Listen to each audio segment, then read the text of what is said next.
seeing, awaiting you over there, and all your stressing, they will quickly disappear. Whoa.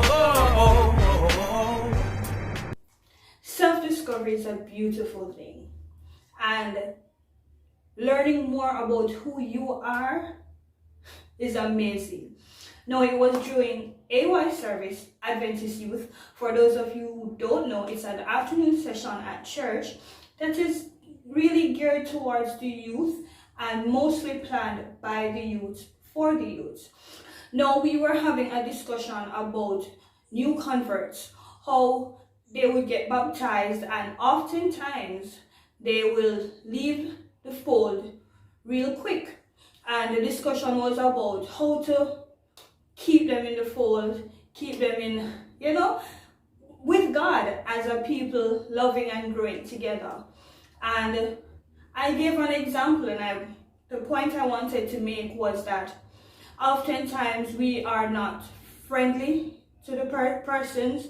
We are just in our own bubble, like this is my friend, this is my clique, this is my crew, and that's it. Now, I gave an example that some years ago I did a presentation at church. I did a sermon at church, and I was talking about how I was feeling leading up to my 30th birthday, and how life just didn't seem like it was working out like it was supposed to work out, right? And the example was that I really bared my soul to the congregation, obviously to make a point and point it to Jesus.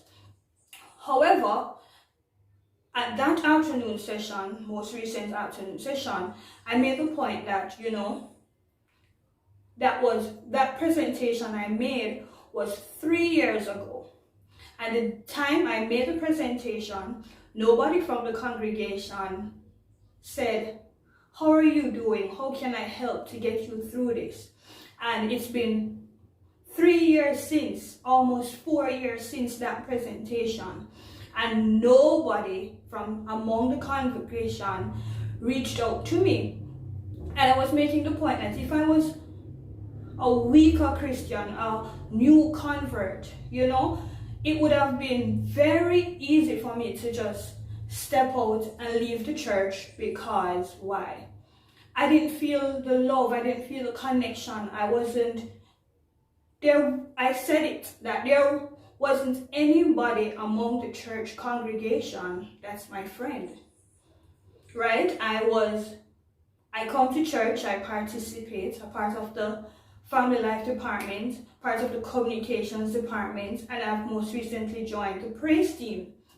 And I'm always in participating and being involved, but nobody seems to notice that really I have no friends among the congregation that was sitting there.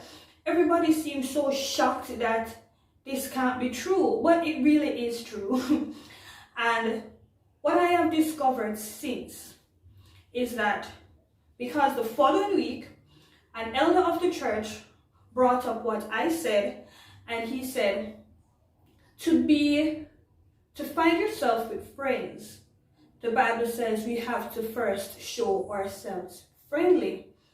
So I was thinking about it, and I said to myself, am I not friendly? Is that the reason why I have 2 friends? Obviously, quantity is better than quality, but I really was thinking about it. And I discovered that, of course, I'm friendly. I can strike up a conversation with a random stranger at the bus stop.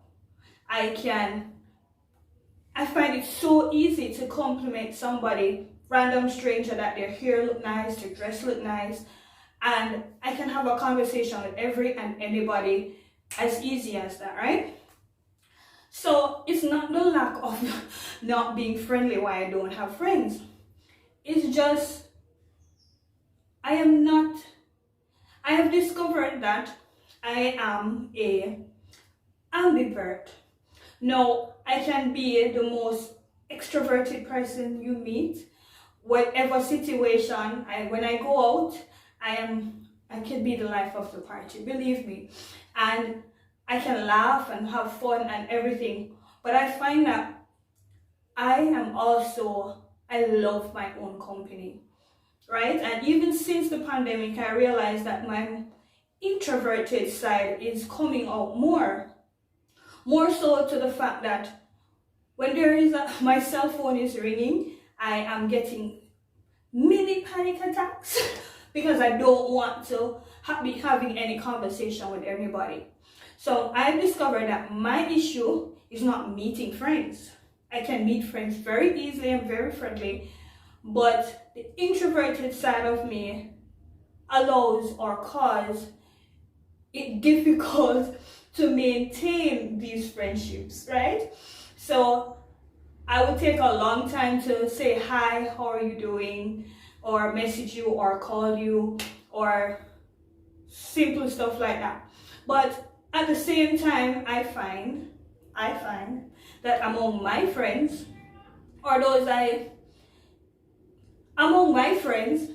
they are not, maybe they're just like me, right? We do not have everyday conversation where we chat about your day and all of that. That does not happen.